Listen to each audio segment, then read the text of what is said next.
I'm Miwa Messer. I'm the producer and host of Poured Over. And The Travelers, I feel like The Travelers by Regina Porter has been in my life for decades. And the reality is, it has not. If you haven't read it, it is one of these epic American stories that is very tightly compressed into not 600 pages. And it's gorgeous. And every single line is gorgeous. And it's two families. And it starts sort of in the, 30s. Am I getting, it's been a minute since I've read it, but no, the 50s. Okay, so it starts in the 50s and brings us up into about 2008, 2009, and it is glorious. Every single word is glorious. Regina's back with a new novel, and it's been a minute, and it's called The Rich People Have Gone Away. And obviously, we are going to be spoiler-free in this conversation, but Regina, I'm so happy to see you. I'm so happy to talk to you about this new novel, but I'm going to ask you to set it up before we go too far afield. Let's see. It is about a couple and what happens when they go upstate and one possibly disappears, and the fallout for it with family members. So in other words, you've written kind of a literary mystery. Yes. Inspired a little bit by Patricia Highsmith and the talented Ripley. I think it's in conversation with that book a little bit. Yeah. Oh, I think it definitely is in conversation with the talented Mr. Ripley because, and here's the thing, obviously we are going to dance around some stuff and we're not going to talk about every character, but there are a couple of characters that really do drive this story. There's a dude called Theo and his wife Darla, and then Darla's childhood friend Ruby and Ruby's partner Katsumi. And I think if we stick kind of close to them, we're not going to give too much away, but I think we're going to be able to pull people in. What do you think? I think so. I think they're interesting character. We start in Brooklyn. It's 2020. And did you write a COVID novel during lockdown? I wrote a COVID novel during COVID. But then, I wrestled with that question, what is a COVID novel? We still can't completely agree what was a pandemic. I think we're still living it in some ways. So, yeah. Oh, I think we certainly are. And I mean, we don't know when we're living through history, right? Like, it just seems like it's Tuesday and we're going to work or we're dropping our kids off at school, whatever it is. And suddenly, but I have to say, when I started reading The Rich People Have Gone Away, I was really curious where you were going to go. Because also my understanding of The Travelers is it took you some time to create that amazing book. And, this one feels a little faster in some ways. Like the writing went faster for you. Yeah.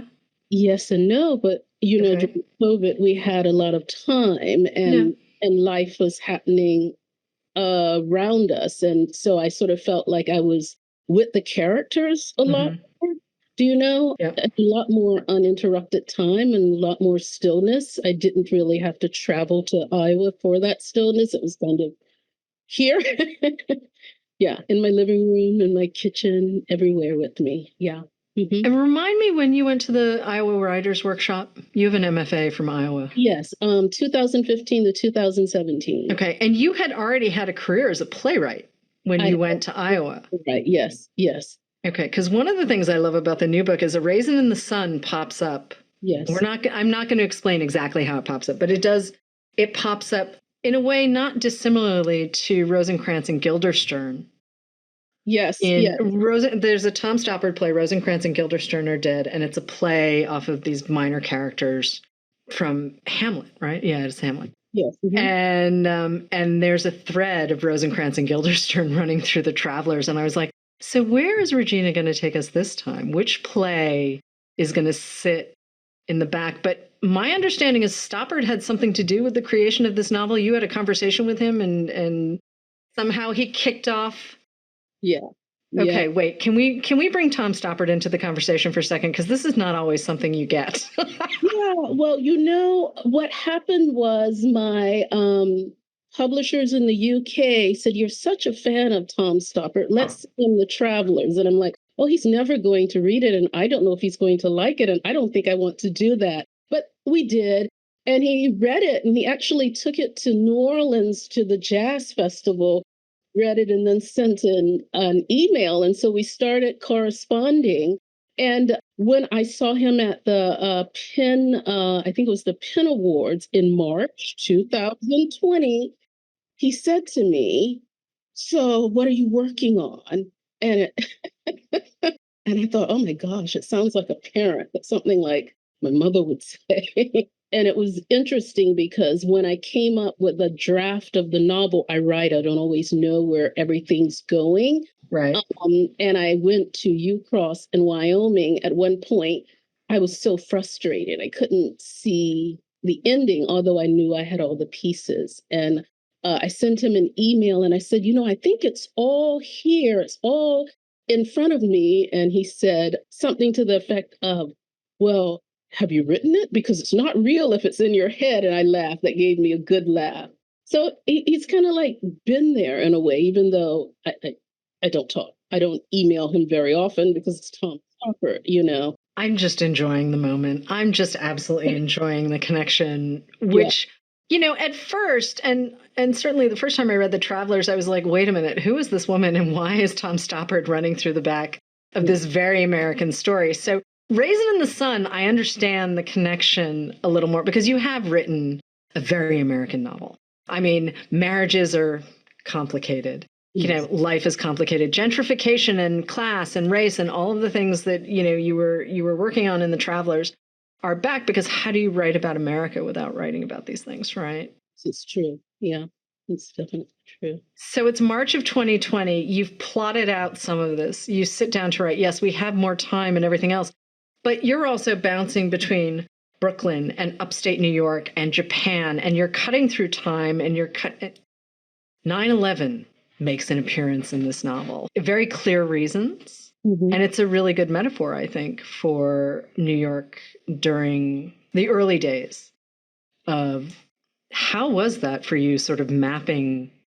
I mean, you couldn't go to Japan when we were all at home. You had been to Japan in the past, I think, right? I went to Japan in 2019. I'm so glad that I went. It was sort of an impromptu trip. I wanted to take my daughter, who was studying Japanese, and I didn't really have time to plan, and it turned out to be the most wonderful thing in the world, because sometimes when you don't plan, you don't project your expectations onto these. And so it was really kind of wonderful. I have a cousin who's lived there for years. We missed each other. She was in Atlanta. So I really just had my memories to go with. Mm-hmm. I couldn't go to Japan during COVID, and since I haven't been. So what I did was I interviewed family and friends who have lived there or been there, and it turned out I knew a couple of people. My boss, Tom Fontana's brother, lived there for 12 years. So people who actually lived there during the time when I was writing about the novel was set. It was really kind of wild. It often happens that way with me, though. And I do remember you posting photos from upstate, just with very cryptic, your Instagram was full of photos of very cryptic notes, just saying, doing a little more research because restaurants. Restaurants. Yeah, restaurants are part of this book as well. So there's also, I'll come back to the bassoon in a second because that was a choice. That was a choice, my friend. But so we're talking about restaurants, which in so many ways are symbolic and actually are still struggling. I mean, here we are sort of back in the world and restaurants are really having a rough go of it. So when did you decide that Ruby and her husband, partner, Katsumi, who's Japanese? Partner, yeah. Okay, partner. Yeah. When did they become restaurateurs? Because also, again, you're not totally able to do all of the research that you need to do. When did they become restaurateurs for me as a character? Yeah. I'm fascinated by food. I love food. And one of the things about COVID was you weren't able to sit down and eat. I think there was a wonderful restaurant in the East Village called Pearl. And it was one of the first restaurants to close. You struggle sometimes with place and cities. And I have to say, I love cities. I love American cities. It's good to be able to get away from them sometimes, but I do. And I just think I saw walking around so many people struggling to keep their restaurants open, the restaurants that weren't able to make the shift immediately to takeout. Do you know? applying for grants and funding for outside dining. It's so I kind of saw it happening. I also have a dog, so I walk, and so I had to get out. 3, 4 times a day. I had to walk the dog, and so you see people struggling. You see business struggling, and then you see people drinking. Like the takeaway drink became right. Cocktails became very popular. I said to someone, I don't think the New York cocktails have been as popular since Mad Men. Mad Men kind of. I think you're right. Yeah, New York in the pandemic did it again. So Ruby's parents, though, her mother owns a bookstore. Mm-hmm. Her dad. Remind me what Ruby's dad does. I'm having a senior moment here for a second. I can't remember what Ruby's dad works for FedEx. Her dad. Right. Okay. Mm-hmm. And they've built this kind of wonderful life and whatnot. Yes. And Ruby gets to Yale, and we're flashing back in time, but Ruby gets to Yale and realizes this is not really what she wants. And she ditches out and she goes to Japan, and her parents are like, wait a minute. What did you just do? Yes. What is going on here? And she ends up building a pretty nifty life out of all of this. And I loved her having that moment where it's like, I don't want this thing. I know I'm supposed to want this thing, and I do not want this thing, and I'm going to go build something that no one's ever done before, at least in my family. Her childhood friend, Darla, and I got to tell you, there were times where I needed to work a little harder to love Darla. I kind of loved Ruby immediately, and Darla made me work for it. And Darla is a bassoonist. Regina, of all the instruments, you make her a bassoon. And it's a great reason, and I love the backstory and everything else, but the bassoon, I need you to explain the bassoon, because not everyone's going to know what a bassoon is. So well, because the bassoon is not many people play it anymore. It's a very, very difficult instrument to play. I won't say it's a dying instrument, but it's a very difficult instrument to play. And so something seemed just very right about it. It's not the sound it makes. I play the clarinet, I play the piano, I just thought it was an interesting instrument, just the look of it. Yes, the sound of it, and a personality that would gravitate. I'm always trying to find my way into character, a personality that would gravitate toward the bassoon, because I think she said that it's an ugly instrument when she looks at it, and I thought, But Darla and Ruby are growing up in sort of turn of the 21st century, so 2000, late 90s, early 2000s, and we watch them as adolescents and we see their friendship develop. And it's a very New York thing. Darla goes to sleepovers at Ruby's quite a lot, and the parents do not really have dinner together, and lots of things go on. The friendship seems very grounded. It seems very organic. It seems very true to who these women are and who their families are. It also seems like quite the beating heart of the book.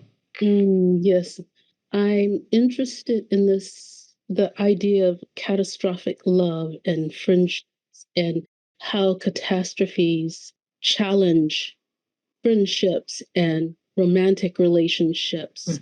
We don't always deal with catastrophes in the same way. It brings out sometimes our better angels or our worst demons. And I did want to track that in different relationships. And this whole idea of what does it mean to disappear? I mean, you have the procedural approach to disappearing, and you also have, just during COVID, right? People disappeared. We still have not dealt with that. And you have the disappearance, like within a relationship, how people change, relationships change over time. So I just wanted to kind of track different forms of disappearance. What does it mean?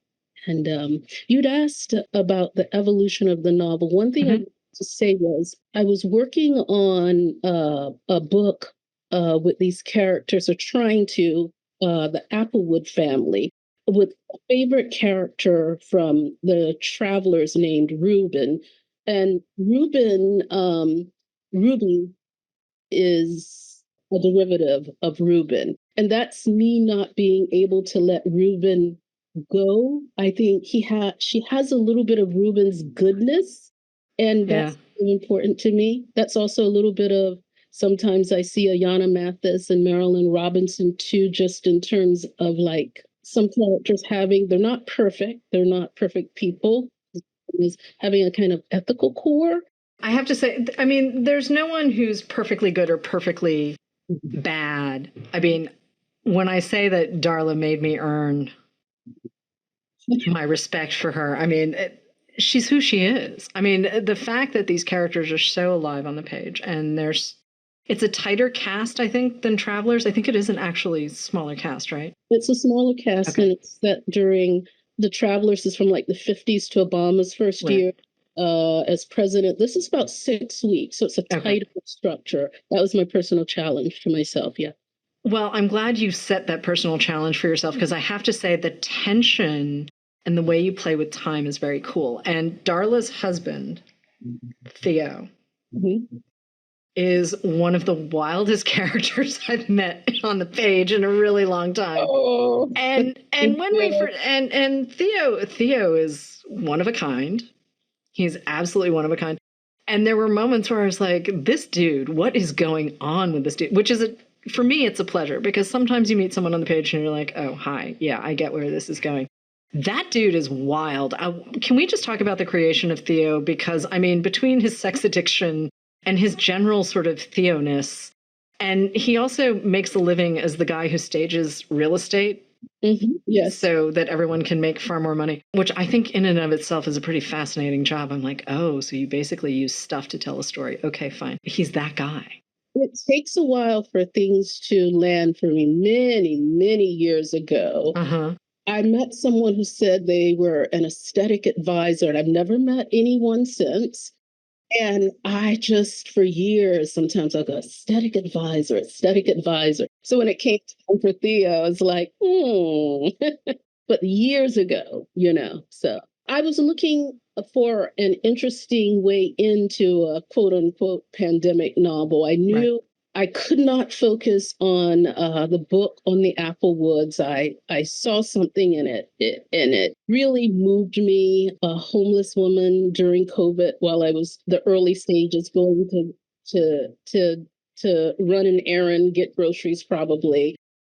I just have to write about this. But how do I write about it and it not become a conventional, like, COVID novel? I was thinking about this even, and I don't know that I want to do it.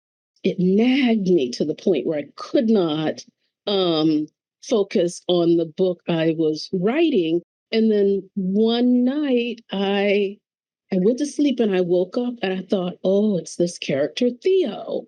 That's my in. That's my in. And, we're all our characters. Writers like to say, well, we aren't, but there were a little bit of them. So you have to, like, Theo's absolutely insane. But, I couldn't treat him as if he's not insane to me. To Darla, but I love Darla. I have to love all of them. And then sometimes just throw things and walk away. And I can't believe you did that. I can't believe I have to go down this road with you. That's how it happens. I don't want to go there. Oh, no, you really did that. Okay. I mean, well, yeah, because I mean, honestly, too, everyone else in the novel has feelings about Theo. Yeah. Yeah. Everyone has feelings about Theo. And in some ways, he is, a screen that they can project their feelings about lots of things onto. He is also... Is he the worst guy we've ever met? No. But is he the best guy we've ever met? No. Is he very selfish and a little damaged? Yes. Yes, he is. But I do think he loves his wife. I think he's just messy. I think he loves his wife very much. I think he's messy. And I think the novel also deals with we are who we are.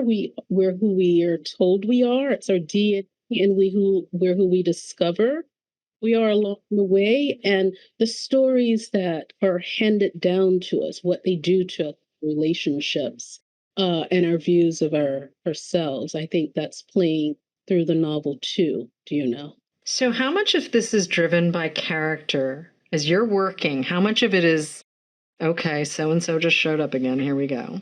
And how much of it is absolute structure? Because, I mean, when I say you're cutting back and forth through time, I mean, you are doing flashbacks, you are doing, backstory. You can do a lot of backstory with like a couple of lines. That's the one thing I've noticed. I'm like, oh, here's the playwright joining us again, where you do a thing and I'm like, oh, right. Okay, now I understand. Like Theo's dad actually feels that way to me. Like Theo's dad in the present moment, I'm like, oh, here's 3 lines and now I know exactly who this guy is. Well, that's also Alice Munro, Claire Lombardo sometimes, and I would call if we're stuck, we would call each other Deshawn, Winslow.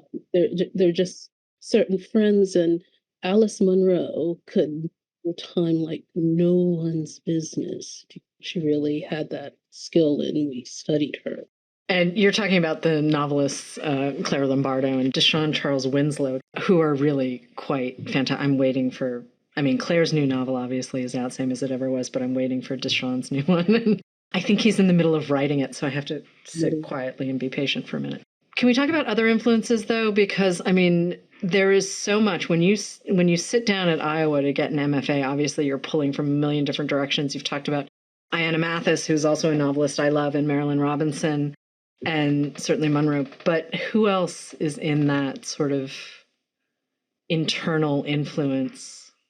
Well, it varies, right, from novel to novel. I love Patricia Highsmith, not as a person necessarily, but she's a very complicated person.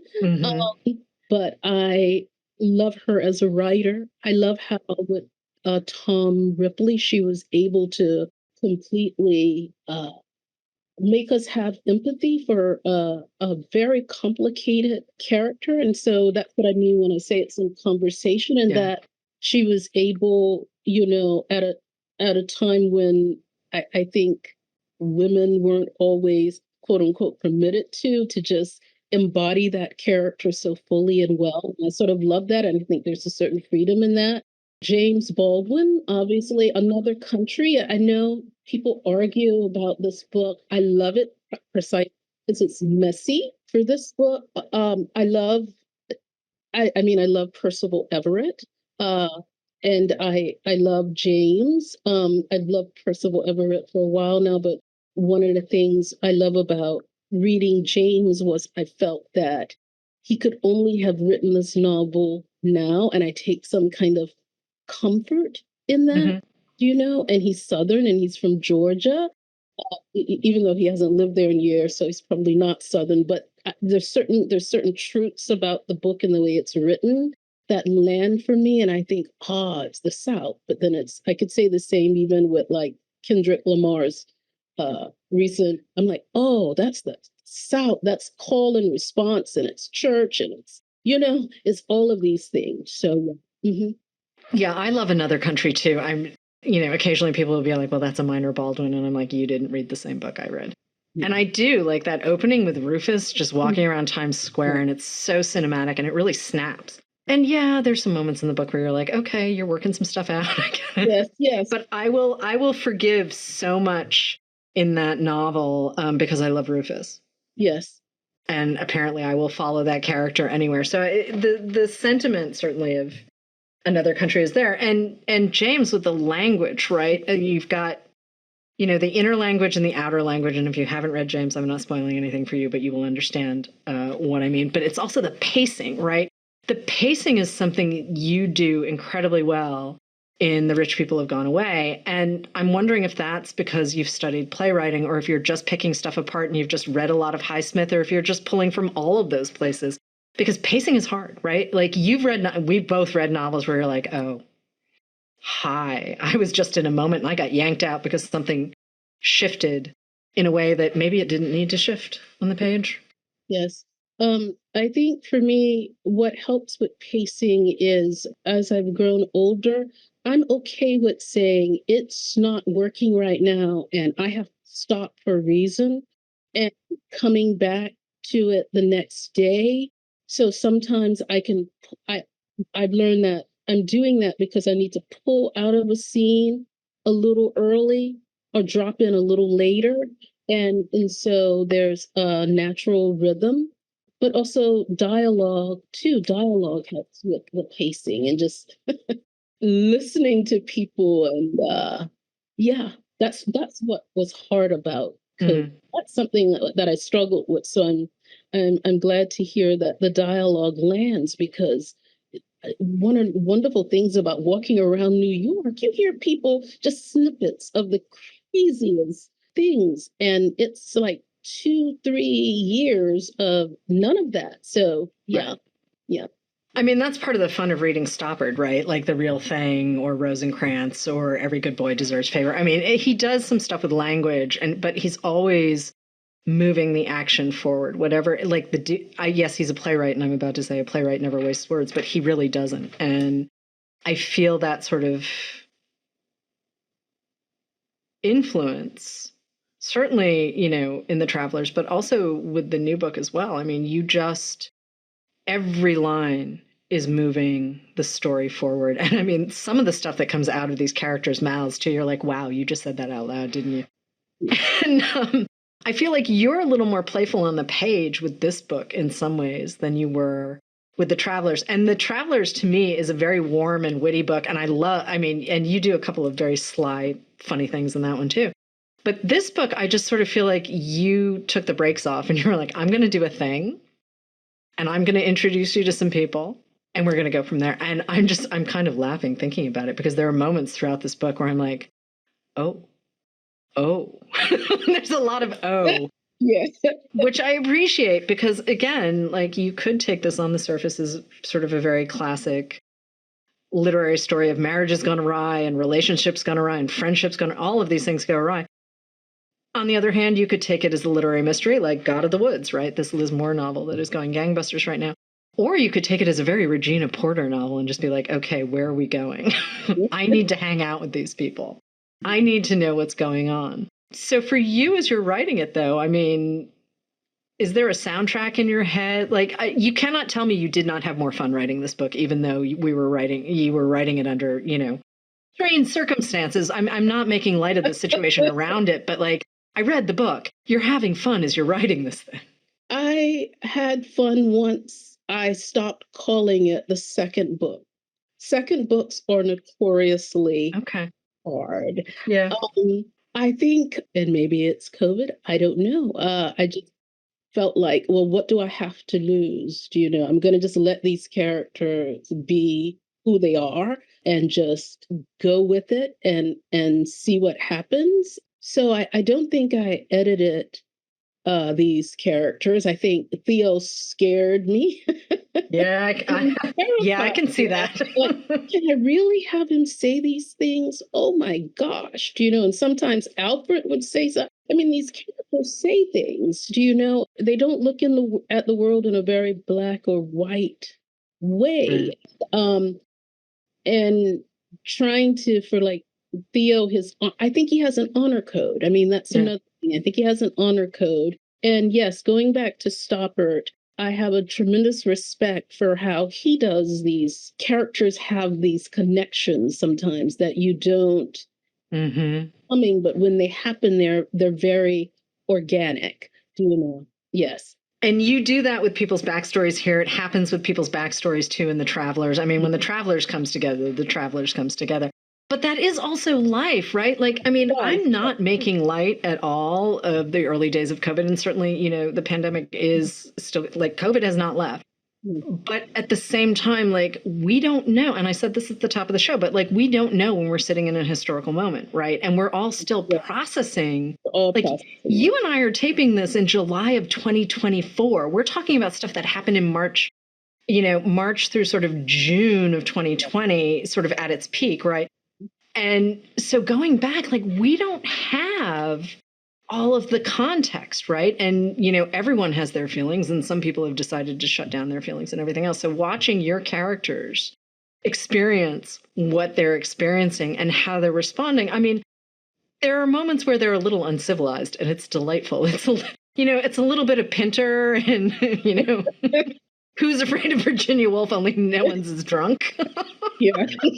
But to have that freedom, right? To like sort of let your id drive. It feels like that's what certainly Theo and Darla, less Ruby and Katsumi, but there are some other secondary characters too who have those moments as well. And it's just, I don't know, to have that little bit of distance, right, on the page and be able to say, oh, wow, we did live through something wild and we still don't know what it means, but to give it a framework, right, a novelistic framework or to turn it into art.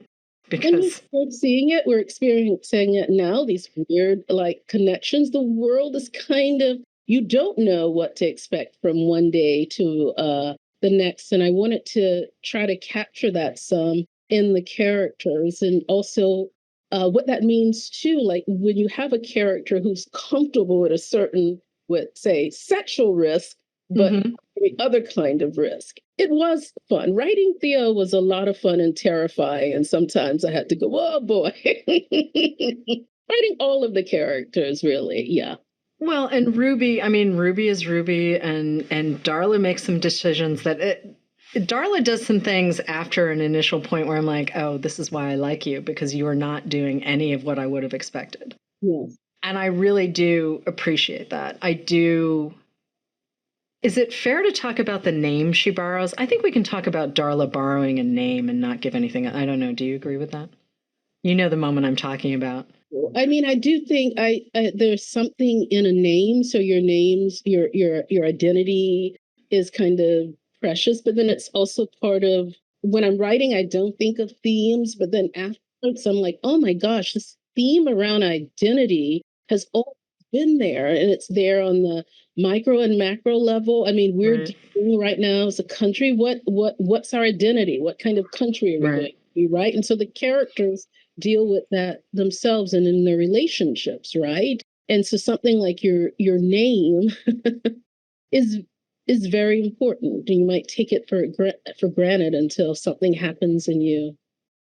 And Darla doesn't even bat an eyelash when she picks up a new name. Doesn't even. She's just like, "Yep, this is what I'm going to do," and it sets off some stuff. Yeah. I really am trying to dance around it. Well, it's an interesting way to look at privilege, right? Because this is a novel where we look at privilege. All of the characters, I think, are fairly privileged, even if they don't want to acknowledge it, and so it's kind of interesting. Yeah. Privilege is also, it is a little bit of a hand grenade for so many people, because sometimes there are folks who have it who say, I do not.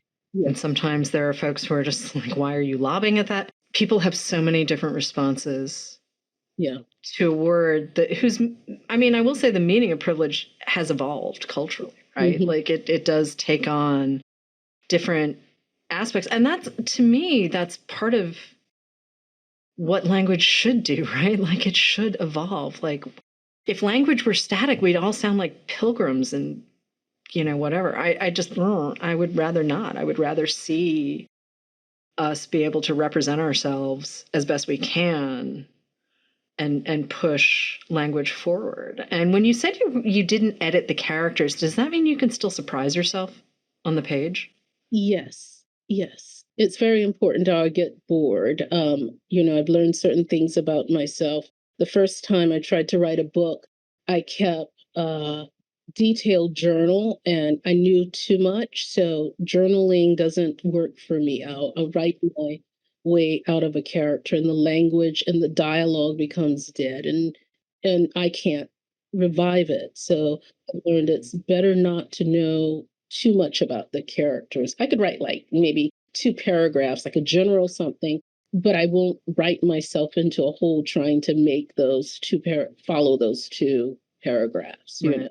Stoppard did say something very interesting in U Cross, and I thought about this because I studied with the playwright Adrienne Kennedy undergrad, and she loved A Raisin in the Sun, and she a very experimental playwright. And I think Stoppard is being experimental, but he said that it's when you're writing sometimes and you're really stuck, always think about how you can subvert expectations. That stayed with me, and also this awareness that even with experimental writing, the structure is often linear. Like that's big a moment for me. So this idea of what is traditional, what is experimental. Like you think even say Yoko Ono went to a very traditional upbringing, right?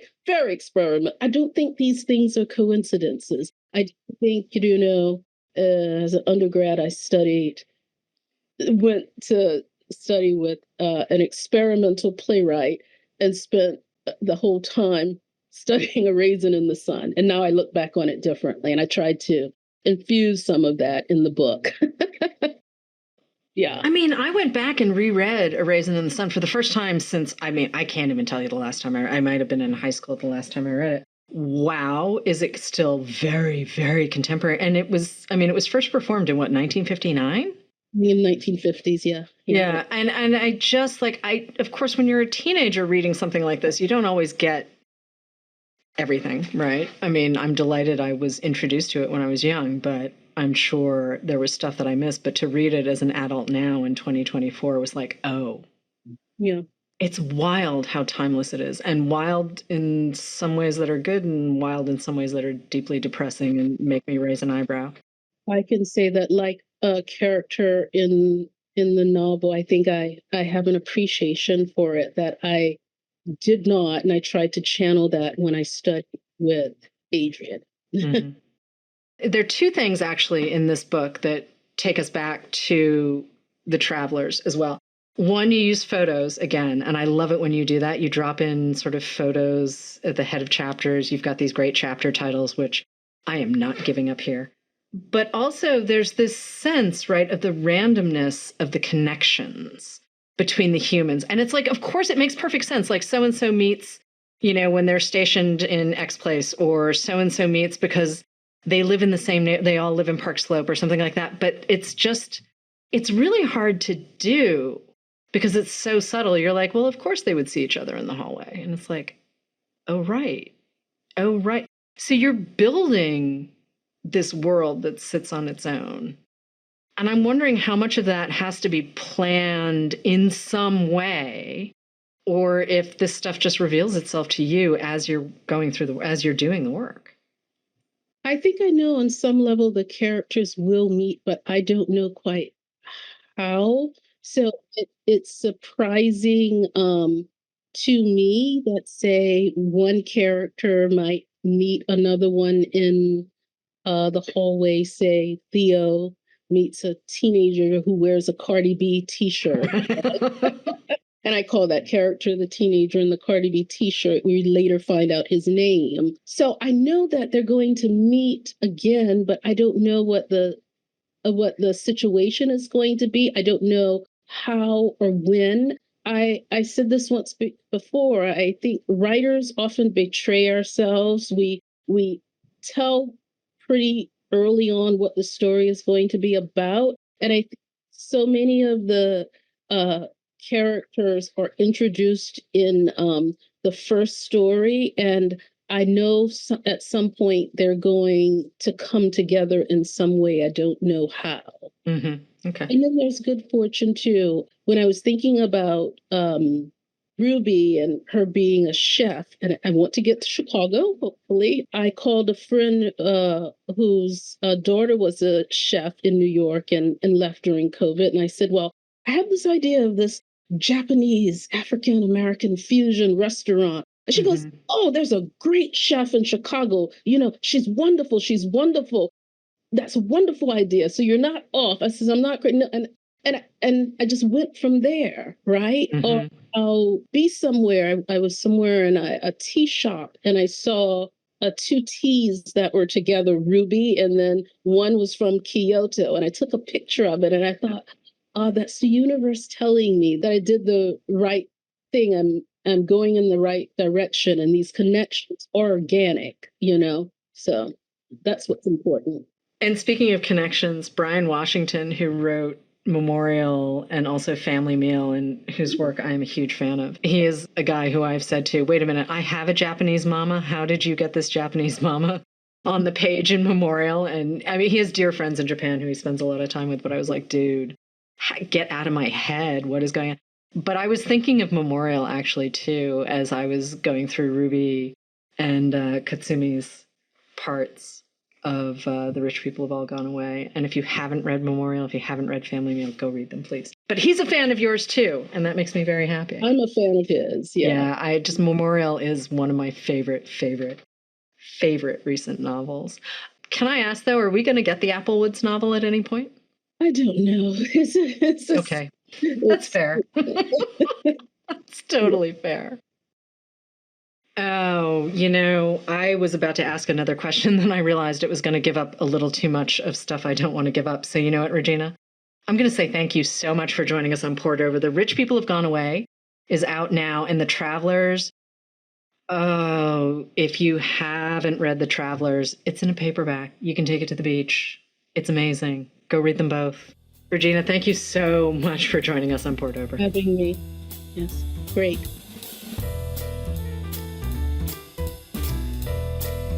Thank you for listening. Poured Over is a Barnes & Noble production. To help other readers find us, please rate and review the show wherever you listen to podcasts.